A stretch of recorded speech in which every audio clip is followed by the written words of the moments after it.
You are watching the World 24/7 on the NDTV network. I'm Parmeshwar Bawa. Let's take you through the top stories you need to know. Well, 2 Indians who were recruited by the Russian army have been killed in the ongoing Russia-Ukraine war. Confirming this, the Foreign Ministry said the government has taken up the issue with Russia.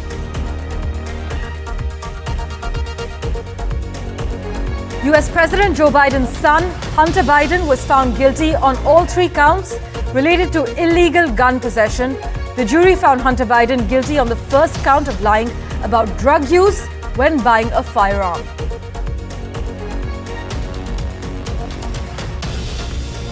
The UK's Conservative Party unveiled its manifesto for the 2024 election, setting out their vision for what they do with another term in office.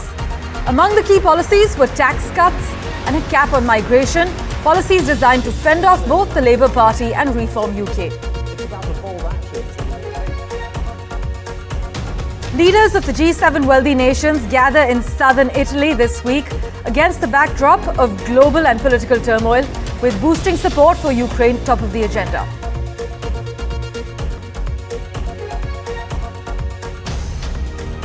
The Ukrainian president has appealed for short-term help in repairing his country's electricity network and long-term investment in its energy system at a conference hosted by Germany to gather support for Ukraine's recovery from the destruction that's been caused by the Russia war.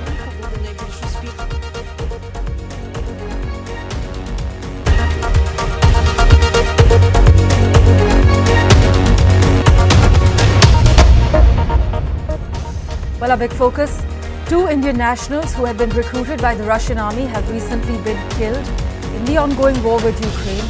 This is what a statement released by the Ministry of External Affairs late on Tuesday evening has confirmed. In fact, the Ministry of External Affairs has also said that they have strongly taken up the matter with the Russian ambassador in New Delhi, and the Indian embassy in Moscow has taken it up with the Russian authorities for early release and return of all Indian nationals who are currently with the Russian army. Dozens of Indians have reportedly been duped by agents into fighting for Russian forces with the lure of money as well as a Russian passport.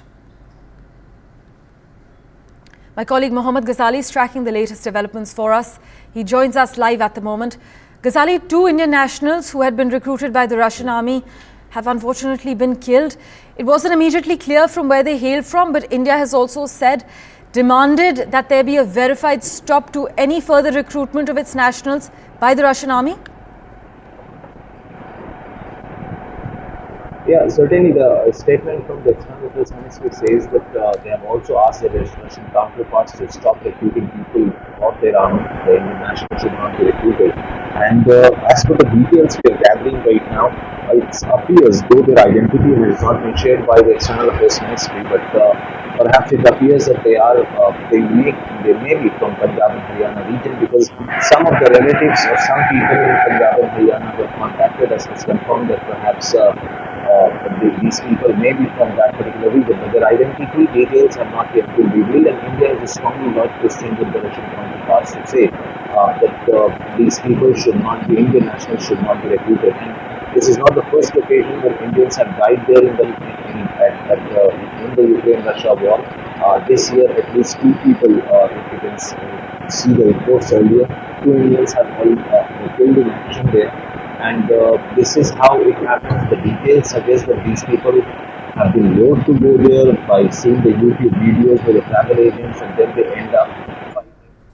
Right, thanks as always, Ghazali, for joining us with that crucial update. In fact, earlier in March, 2 Indian citizens were killed during the war.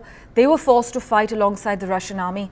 Their bodies were actually brought to Delhi on the 16th of March and flown to their homes in Surat and Hyderabad, respectively.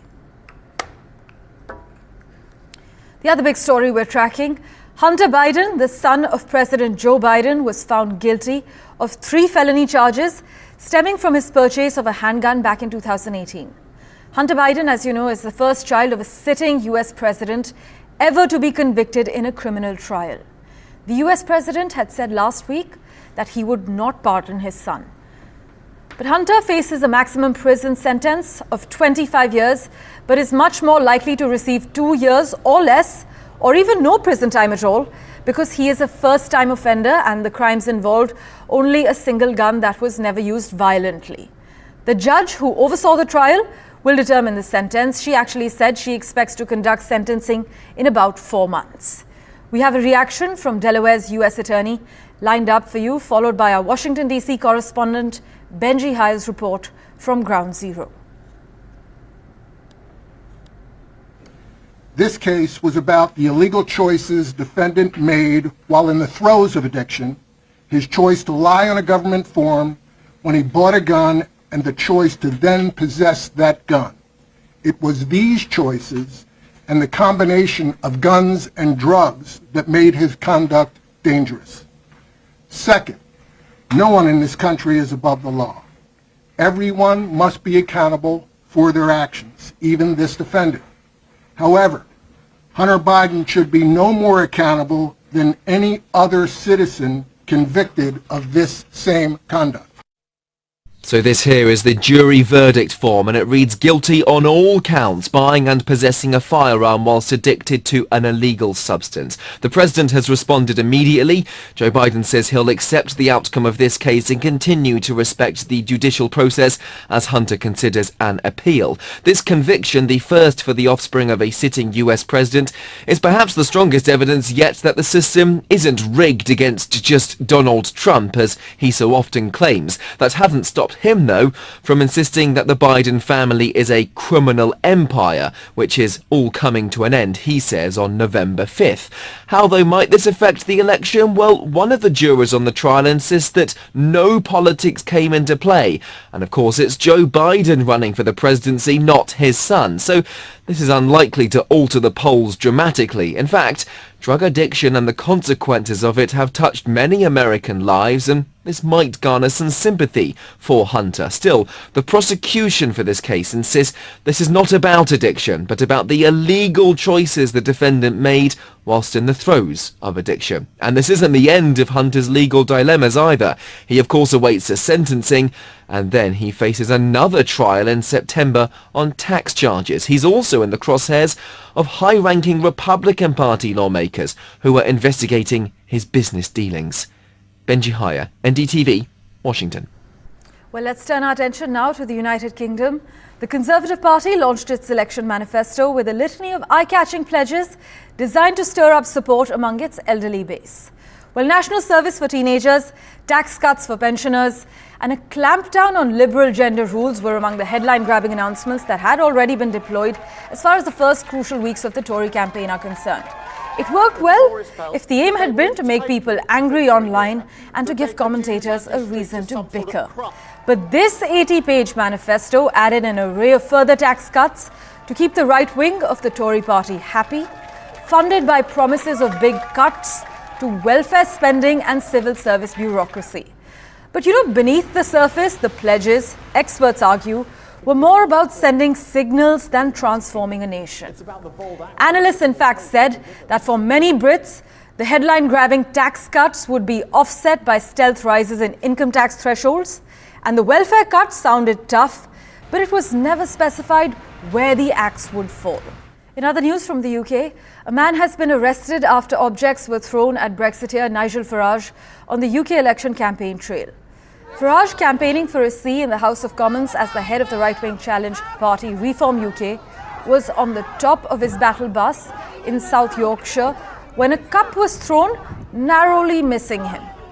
This actually comes after a woman was charged with assault after a milkshake was thrown over Nigel Farage, whose return to frontline politics has spooked the governing Tories in Clacton earlier this month.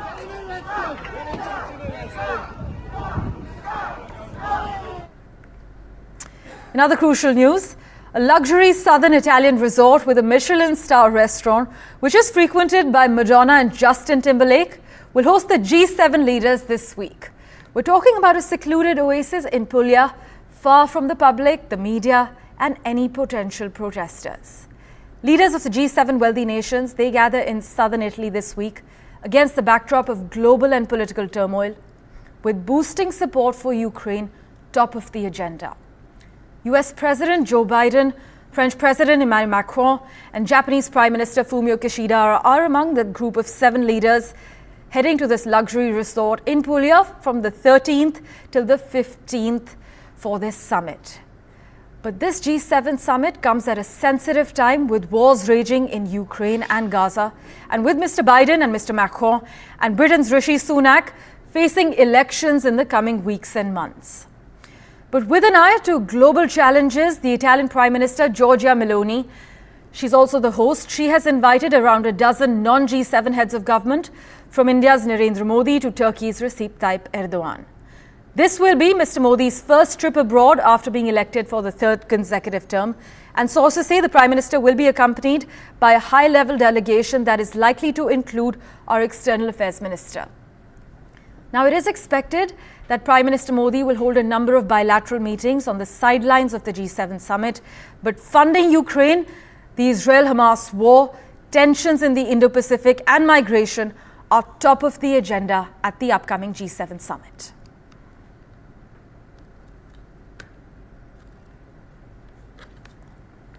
Meanwhile, analysts have praised the reappointment of Nirmala Sitharaman as the finance minister and said that it will help in easing market concerns around the new coalition government. The reappointment is being seen by market analysts as a strong signal of policy continuity. In fact, according to reports, Goldman Sachs economists have said that they expect the new government to stick to the fiscal consolidation path with a continued thrust on infrastructure creation through more rail network, amidst a slight tilt towards more rural spending.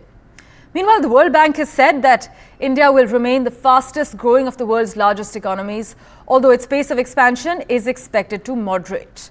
The World Bank forecasts India's GDP to grow by 6.6% in the financial year 2025, it said in its Global Economic Prospects report for the month of June. But for FY26 and FY27, growth is projected at 6.7% and 6.8% respectively. It's estimated to grow at an average of 6.7% per fiscal from the year 2024 through 2026, making South Asia the world's fastest growing region. And Rick Rosso joins us from Washington. He's the chair of US-India Policy Studies from the Center for Strategic and International Studies for further clarity. Thanks so much, Rick, for making time for us on NDTV. Ahead of the results in India, the market saw a huge sell-off. Where do you see the markets headed now?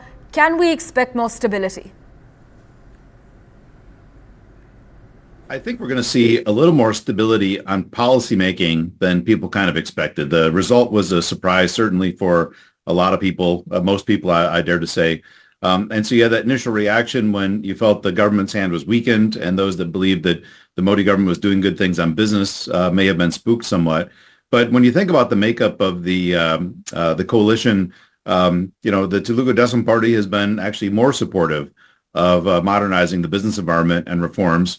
And the Janata Dal United overall, hasn't really been a break on that, unlike, some other regional parties, which may be less comfortable. So not surprised with a bit of wobbliness in markets because this rise was a bit of a result. But I suspect it'll stabilize. And once you begin to see government policy making, when the budgets announce things like that, and you see that they still have aspirational plans for making the economy work better, I think the investment will come back, both in terms of portfolio as well as foreign direct investment. In fact, Rick, some experts argue that the Indian economy is in a Goldilocks phase with strong growth and manageable macro stability risks. Where do you see India versus the world economy? Do you see real acceleration on the radar? Well, the numbers, when you think kind of long term, are pretty incredible. By the end of the century now, estimates have India's population as being probably double of China's. India's will grow. China's will cut dramatically because of the long-term impact of the one-child policy. 6-7% growth in India certainly is the best among major economies. But still, in its heyday, China was growing at 10-12% a lot of years. So India doing well, but we know what even better kind of looks like based on recent examples of other large countries.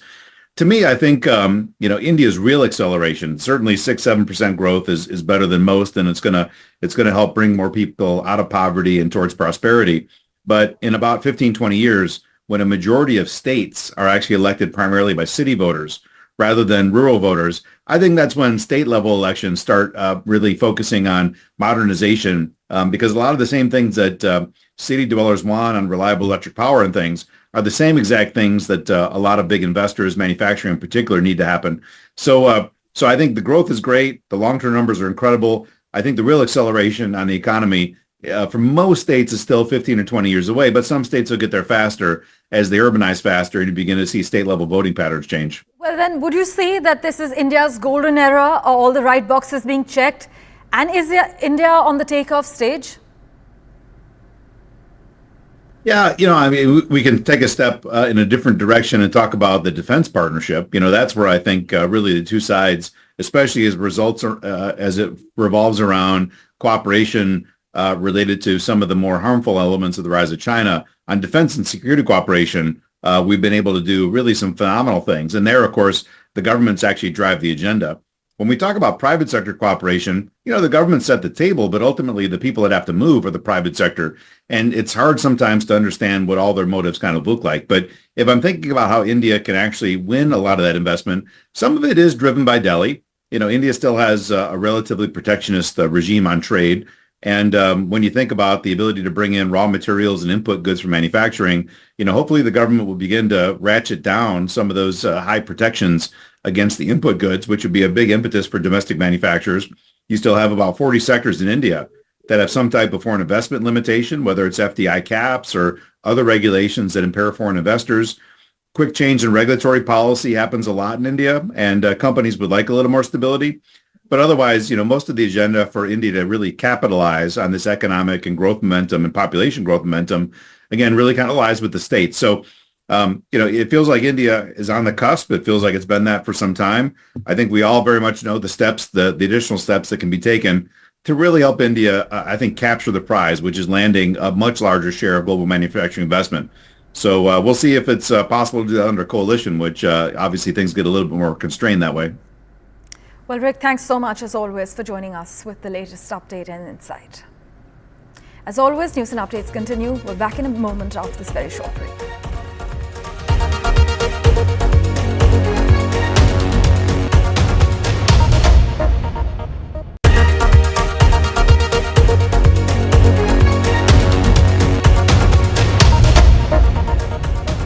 Welcome back.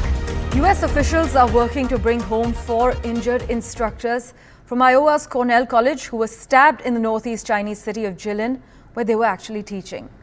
Jilin City Police said a 55-year-old man was walking in a public park on Monday when he bumped into a foreigner, and he stabbed the foreigner and 3 other foreigners who were with him, and also stabbed a Chinese person who approached him in an attempt to intervene. This is what police has said on record. A police statement did not give any indication of the motive for the attack, but here's what the spokesperson of the Chinese Foreign Ministry had to say. 据了解，6月10日上午，吉林市北华大学4名外教在吉林市北山公园游玩时遇袭，所有的伤员第一时间被送医，并得到妥善救治，均无生命危险。警方初步判断，此案系偶发事件，目前正在进一步调查中。 Let's get you the latest as far as Ukraine is concerned. President Volodymyr Zelensky has appealed for short-term help in repairing his country's electricity network and long-term investment in its energy system at a conference to gather support for Ukraine's recovery from the destruction that's been caused by Russia's war. Starting a week of intense diplomacy that will also see him travel to the Group of 7 summit of Ukraine's leading Western allies in Italy and a global peace summit in Switzerland, Zelensky also renewed his calls for more help in repelling missile attacks by Russian forces. Hours later, Zelensky also thanked Germany for its support in a speech to lawmakers in Berlin. But this 2-day Ukraine recovery conference in Berlin follows up on a similar gathering in London a year ago. Listen in to what Ukraine's president, the German chancellor, and the British foreign minister had to say. Важливо чесно сприймати реальність. Ця війна триває лише тому, що Путін має можливість продовжувати війну, терор і удари по нам, по Україні. Як тільки російська здатність тероризувати сусідів буде обмежена, Росія нарешті буде змушена шукати шлях до справжнього миру, бо це ключова перевага Путіна. Ракетні удари, керовані авіабомби, ударні дрони. Ми разом повинні забезпечити блекаут російському терору, щоб вивести з блекауту можливість справжнього миру. We also need to use these frozen Russian assets. We should be asking ourselves, what are the things that Putin dreads us from doing? He dreads us cutting off the oil and gas and the hydrocarbons. He dreads us going after these frozen Russian sovereign assets. And I hope as a very minimum at the G7 this week, we can agree that we use the interest from the frozen assets to roll up an enormous loan for Ukraine. Well, in other news, a recently unveiled portrait of King Charles III has been vandalized in a London gallery by an activist animal rights group. Activists covered the king's head with an image of a British cartoon character, as you can see on your screens. The campaign group Animal Rising, their supporters pasted the face of the iconic British character Wallace over His Majesty's. This is what the group said in a press release.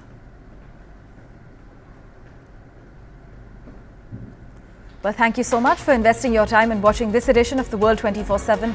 We'll keep tracking the latest updates for you. Do stay tuned.